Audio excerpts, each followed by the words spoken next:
और जो पशुधन मंत्री हैं उनके गांव में एक बहुत बड़ी बिल्डिंग बन के तैयार हुई, वहाँ लोग कंडे पात रहे हैं। सुबलेश भाई को बनाया गया है, वो पुराने संगठन के व्यक्ति हैं। कल की घटना, परसों की घटना है बरेली में, वो मेरे ही क्षेत्र की है। सरदार नगर गांव है वहाँ पे, उस गांव में ये टंकी बन के तैयार हुई थी 1.5 साल पहले। 1.5 साल में वो टंकी गिर गई। साथियों नमस्कार, मैं वीरेंद्र और आप देख रहे हैं बोलो साथी। अभी हमारे साथ मौजूद हैं औला से लोकसभा सांसद नीरज मौर्य जी। हम उनसे बातचीत करेंगे। अभी हाल ही में आपने देखा होगा बरेली में लोकसभा क्षेत्र जो औला आता है उसमें एक टंकी भर भरा के गिर गई और कई लोग उसके नीचे जो है उसकी चपेट में आकर के चोटिल हो गए हैं। आप लोकसभा से जो है औला से सांसद हैं, कैसे देखते हैं कि जो एक टंकी है वो भर भरा के गिर गई? कल मैं जो उस टंकी के गिरने से लोग घायल हुए उनसे मिलने भी गया था और मैंने कल दिशा की बैठक थी बरेली में। मैंने तो वहाँ लोगों से कहा, आज हिंदुस्तान अखबार ने छापा भी है कि भाई जो अन्य टंकियाँ ज़िले में बनी हैं उनको भी जांच करा लो, ऐसा ना हो कोई और घटना घट जाए। ये जो जल जीवन मिशन है जिसके माध्यम से कहा गया था कि हर घर नल पहुँचेगा, जल पहुँचेगा, ये योजना तो अच्छी थी, लेकिन योजना में भ्रष्टाचार का दीमक ऐसे लगा कि ये योजना पूरी तरह से विफल साबित हो रही है, पूरी तरह से ये फेल्योर है और इसमें भारत सरकार का जो पैसा लगा है वो एक तरह से लूट लिया गया पैसा। इसकी जो सबसे बड़ी, इसमें जो नागार्जुन कंपनी थी, L&T थी, ये कंपनियां नामी कंपनियां हैं, इनको काम दिया गया। इन लोगों ने क्या किया कि सबलेट कर दिया काम को, ऐसे लोगों को सबलेट किया जिनके पास कोई अनुभव नहीं है। अब जब अनुभव नहीं है, अनुभवहीन आदमी काम करेगा तो वो लोगों के जीवन के साथ खिलवाड़ हो रहा है। ऐसे में मैंने कल मांग भी की है कि इसकी गंभीरता से जांच करा के, और मैंने इस बात को लोकसभा में भी उठाया। पहले मैंने इस मामले में माननीय प्रधानमंत्री जी को पत्र भी लिखा था, लेकिन योजना में जो ठेकेदार हैं, जो अधिकारी हैं, सरकार के बड़े बड़े लोग हैं, उन्हें इस पे तत्काल उनके खिलाफ कार्रवाई होनी चाहिए। और जो विभाग के मंत्री जी काम संभाल रहे हैं, मुझे लग रहा है उनसे विभाग संभल नहीं रहा है, तो उनको खुद ही त्यागपत्र दे देना चाहिए, स्वतः इस्तीफा देना चाहिए। हाँ, तो यही जो आप कह रहे हैं कि भ्रष्टाचार बढ़ रहा है, लेकिन एक तरफ भाजपा कह रही है कि हमने घर घर तक जो है पानी पहुंचाया है, टंकी पहुंचाई है, लेकिन ये कोई पहली घटना नहीं है कि टंकी औला में गिरी है, मतलब आलमपुर जाफराबाद में गिरी है। सिद्धार्थनगर से कल ही एक टंकी जो है आंधी में उड़ गई। ऐसी तमाम प्रकार की जो घटनाएं सामने आ रही हैं उत्तर प्रदेश में, क्या मानते हैं कि बड़े स्तर पर के घोटाला हुआ है? देखिए, ये मैंने कहा कि योजना अच्छी थी, सबको स्वच्छ पानी मिले, सबको समय से पानी मिले, ये तो जीवन की पहली आवश्यकता है, मूलभूत आवश्यकता है। लेकिन योजना में जो भ्रष्टाचार घुस गया, भ्रष्टाचार की भेंट चढ़ गई, उसका परिणाम यह है कि टंकियां गिर रही हैं, नल में पानी आ नहीं रहा है, सप्लाई चालू नहीं हो पाई। अभी जो कल की घटना, परसों की घटना है बरेली में, वो मेरे ही क्षेत्र की है। सरदार नगर गाँव है वहाँ पे, उस गाँव में ये टंकी बन के तैयार हुई थी 1.5 साल पहले। 1.5 साल में वो टंकी गिर गई, 5 लोगों का जीवन बचते, मतलब जाते जाते रह गया। कल जब मैं हॉस्पिटल में उनको देखने गया तो 4 लोग ICU में थे, एक व्यक्ति का ऑपरेशन हो रहा था।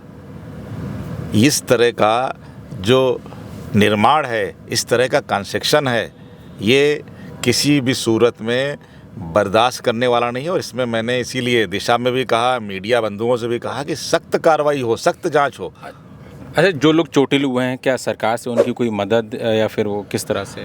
वो बहुत कमज़ोर लोग हैं, गरीब लोग हैं, उनके परिजन मुझे मिले थे। अभी तक कोई सरकार से राहत नहीं मिली है। उन्होंने मुझसे अपेक्षा की है कि आप थोड़ी मदद कराइए, मेरी सरकार से कराइए, कहीं से कराइए।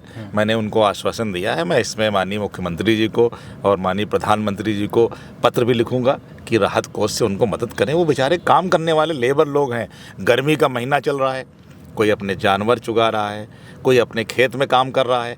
थोड़ा दोपहर में लगा कि टंकी की छाँव है, वहाँ बैठ जाएं और उनका जीवन जा रहा है। और मैंने तो कल जब मैंने वहाँ ये क्वेश्चन उठाया, आज अब हिंदुस्तान अखबार ने बड़ी प्रमुखता से खबर छापी है, तो जो हमारे यहाँ के डिस्ट्रिक्ट मजिस्ट्रेट हैं उन्होंने निर्देश दिया है कि लोगों को अलर्ट किया जाए। एसएसपी भी मीटिंग में थे, एसएसपी ने भी कहा है कि हम थाने के माध्यम से डीएम ने कहा कि हम ब्लॉक के माध्यम से जिन जिन गांव में टंकियां बनी हैं वहां लोगों को अलर्ट करेंगे कि वो टंकी के आसपास ना बैठें, क्योंकि कहीं भी कहीं कोई घटना घट जाए तो कम से कम जन हानि तो ना हो। आपकी लोकसभा से जुड़ा हुआ ये प्रश्न है मेरा कि औला शहर में, बीचों बीच शहर में समाजवादी पार्टी की सरकार के द्वारा एक 50 बेड्स का अस्पताल बनवाया गया था। उसकी शानदार आलीशान बिल्डिंग बनी हुई खड़ी हुई है, लेकिन अभी तक उसका संचालन नहीं हो पाया। क्या कारण है कि आप उसके लिए प्रयास करेंगे, अभी तक नहीं चल पाया? वो 2016 में कंप्लीट हो चुका था। देखिए, ऐसी बहुत सी बिल्डिंगें, बरेली में एक 300 बेड का अस्पताल है, मैं वहाँ स्वयं उसका निरीक्षण करने गया था।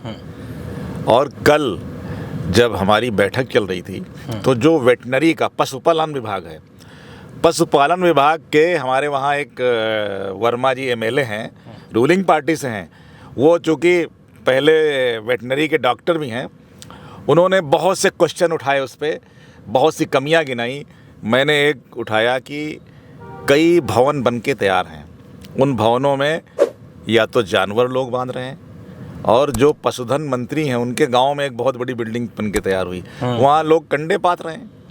यानी कि सरकार के पैसे को बर्बाद किया जा रहा है। वो चाहे आदमियों के लिए अस्पताल बने हों, बिल्डिंगें बनी हों, चाहे जानवरों के लिए, सारी बिल्डिंगें खाली पड़ी हैं। कहीं कोई इंफ्रास्ट्रक्चर पे काम नहीं हो रहा, कहीं कोई वहाँ पे डॉक्टर नहीं है।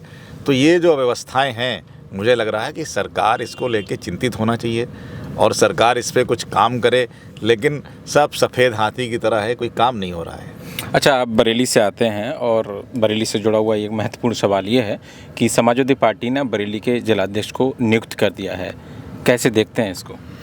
नहीं, ये तो एक संगठन की प्रक्रिया है।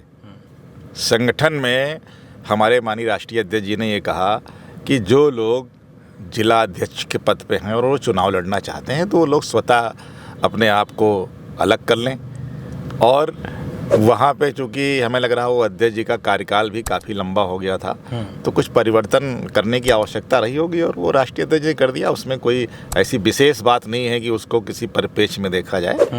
और सुबलेश भाई को बनाया गया है, वो पुराने संगठन के व्यक्ति हैं, उनको जिम्मेदारी दी गई है। जो पुराने वाले हैं उनको यहाँ पे प्रदेश कमेटी में लिया गया है और वो बाकी आगे की और भी वो तैयारियां अपनी कर रहे हैं। शिक्षा को लेकर मेरा आखिरी सवाल ये है कि औला में एक डिग्री कॉलेज है, डॉक्टर राममोहन लोहिया महाविद्यालय, वहाँ पर शिक्षक नहीं है। तो जो लोकल स्तर पर जो विद्यार्थी हैं वो लगातार इस बात को लेकर के सवाल उठाते हैं कि भाई शिक्षकों की नियुक्ति की जाए। शिक्षकों की नियुक्ति नहीं है, मैथ्स के टीचर नहीं है, वहाँ केमिस्ट्री के नहीं है, तो इसकी बहुत बड़ी समस्या देखने को मिल रही है। बतौर एक आप सांसद कैसे इसको देखते हैं? ये जो राजकीय डिग्री कॉलेज हैं, पूरे प्रदेश में हर जगह शिक्षकों की कमी पाई जा रही है। आप आंवला की बात कर रहे हैं, हम इससे पहले जलालाबाद से विधायक रहे हैं। जलालाबाद में भी एक डिग्री कॉलेज है, वहाँ की भी बुरी हालत है।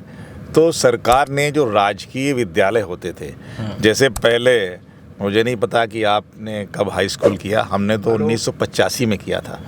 जब हम लोग हाई स्कूल की पढ़ाई कर रहे थे तो उस समय हर बच्चे के मन में होता था, जो पढ़ना चाहता था उसके मन में होता था कि हम राजकीय कॉलेज में एडमिशन कराएंगे, जीआईसी में कराएंगे। आज जीआईसी में कोई जाना नहीं चाह रहा। तो जो शिक्षा में गिरावट आई है ये बहुत दुर्भाग्यपूर्ण है। और जब तक शिक्षा में सुधार नहीं होगा तब तक जो विकसित भारत की बात की जा रही है, वो 47 में विकसित भारत कैसे बनेगा जब हमारे स्कूल बंद हो रहे हैं, स्कूल में टीचर नहीं है, अस्पताल में डॉक्टर नहीं है, सड़कों पे जाम लगा हुआ है। तो विकसित भारत अगर बनाना है तो एक हमने लोकसभा के अंदर कहा, ऑन रिकॉर्ड कहा है कि एक कोई रोड मैप ऐसा बने, उस रोड मैप पे सबकी जिम्मेदारी होनी चाहिए। केवल लोकतंत्र में जितनी जिम्मेदारी सत्ता की है उतनी विपक्ष की भी है कि जनता के मुद्दों को उठाया जाए, उसका निराकरण करने के लिए सत्ता पक्ष होता है। तो जब दोनों मिलके एक रोड मैप बनाएंगे, उस रोड मैप पे काम करेंगे, तभी कुछ संभव है। अन्यथा तो स्थिति जो जिस दिशा में जा रही है, मुझे लग रहा है वो बहुत ख़राब स्थिति है और शिक्षा की स्थिति खराब होगी तो देश का बहुत नुकसान होगा। बहुत शुक्रिया आपका। Thank you, thank you. देखिए, हमारे साथ बातचीत करने के लिए मौजूद थे आंवला से लोकसभा सांसद नीरज मौर्य जी, और तमाम मुद्दों को लेकर के हमने बातचीत की।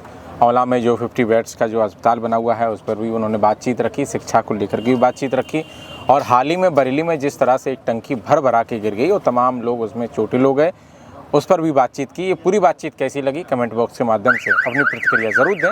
बहुत शुक्रिया।